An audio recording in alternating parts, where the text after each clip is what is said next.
Hey, I'm Shelly, And I'm Angela, and this is Real Talk Dating Exposed. where we talk about the good, the bad, and the ugly of dating in your 40s. If you're watching on YouTube, make sure you subscribe and like us below. And if you're listening to us on audio, please subscribe as well. Now let's get into it. All right.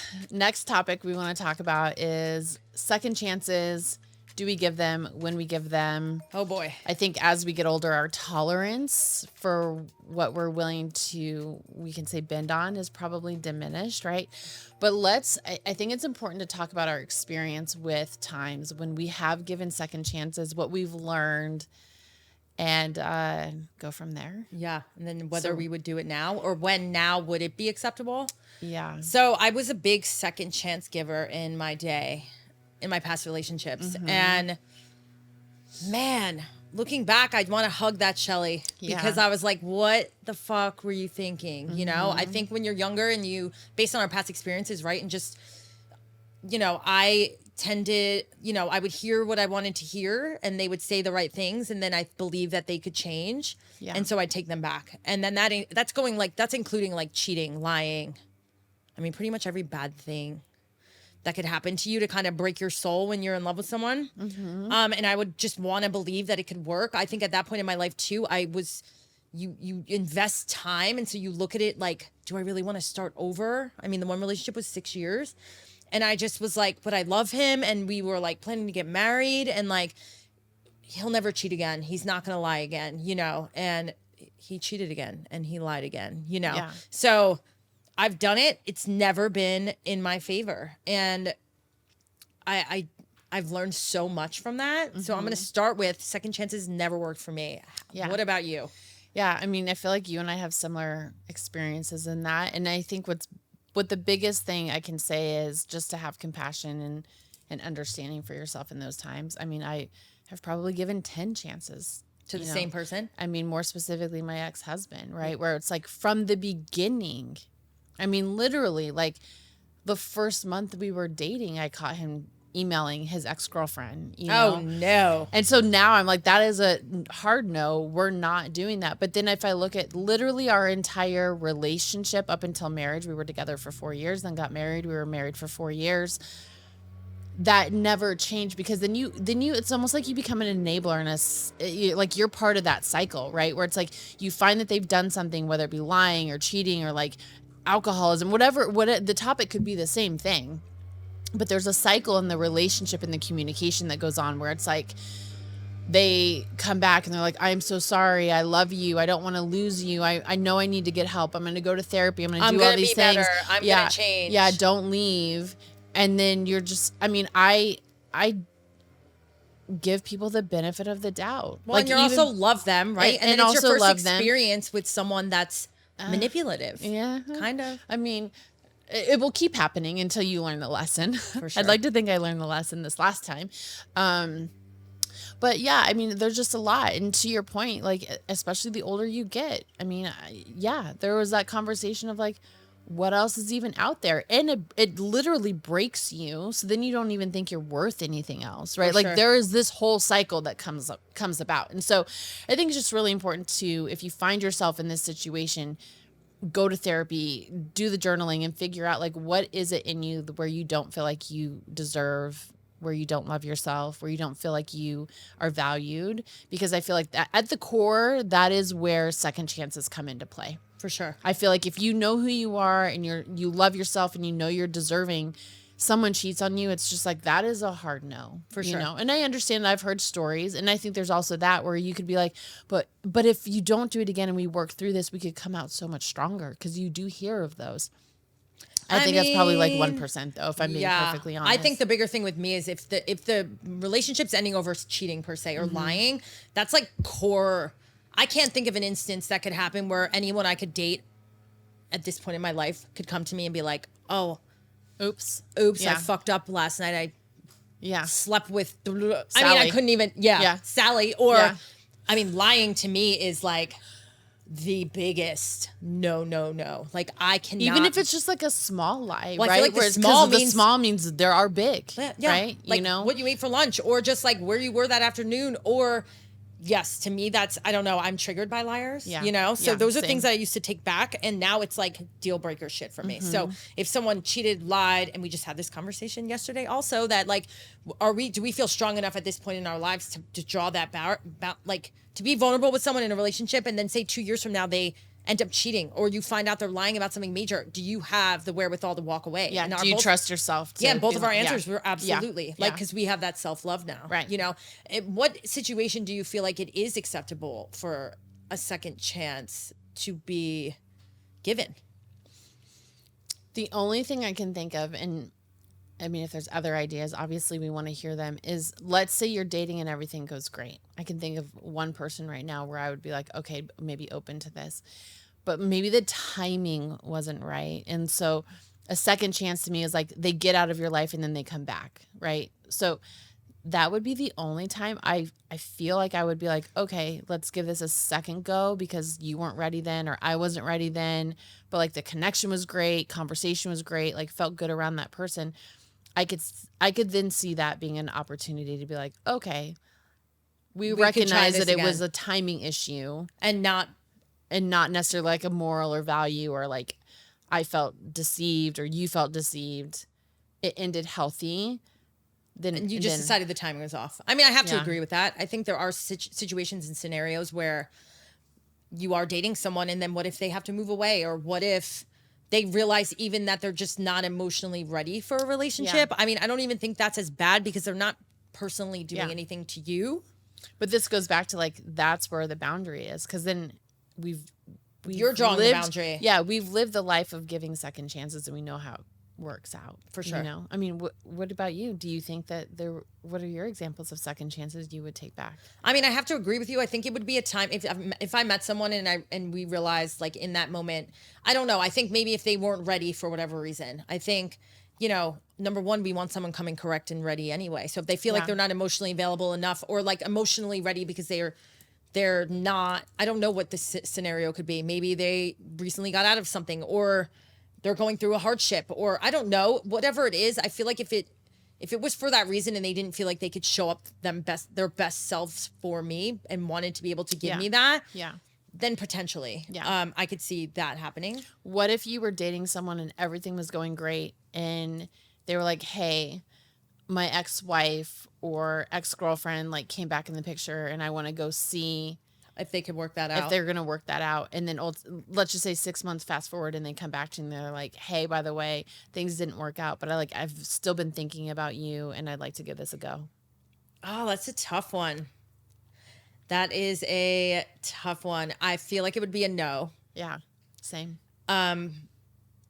Period. Yeah. Because I wouldn't trust that they wouldn't be vacillating for the rest of their, like, you're obviously making decisions when you're not ready to be making decisions. Right. So how will that show up in different parts of their lives? Right. Or moving forward with me? What if She comes back 6 months from there? Okay. Right. Yeah.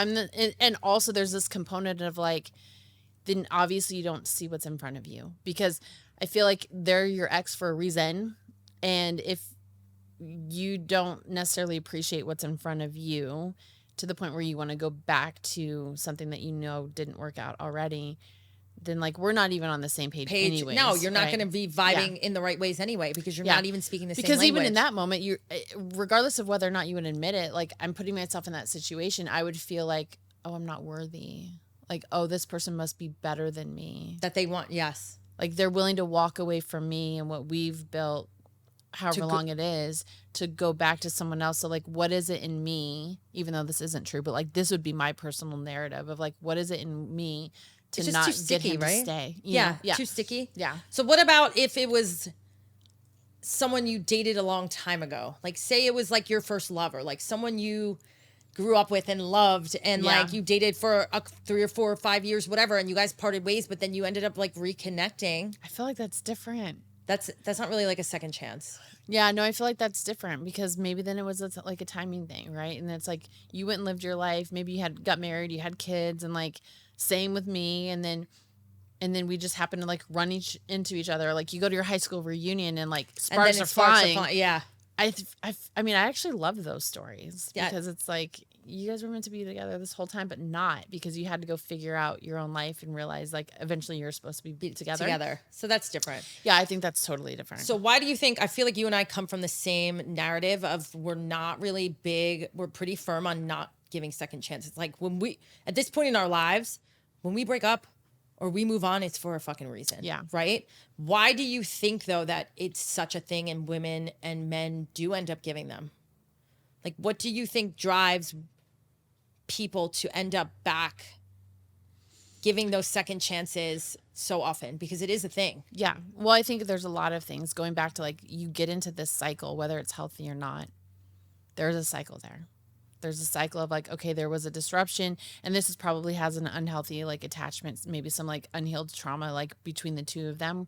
I mean, I can say that. Yeah. Where it's like, okay, this is comfort, even though it's unhealthy. But it's a comfort. But it is comfort. It is familiar. And so then there's like, maybe you do separate, and then life gets hard and you're just like, oh, I just like, even though I know that's not where I want to be or supposed to be, like there is that comfort piece of it. Right. For sure.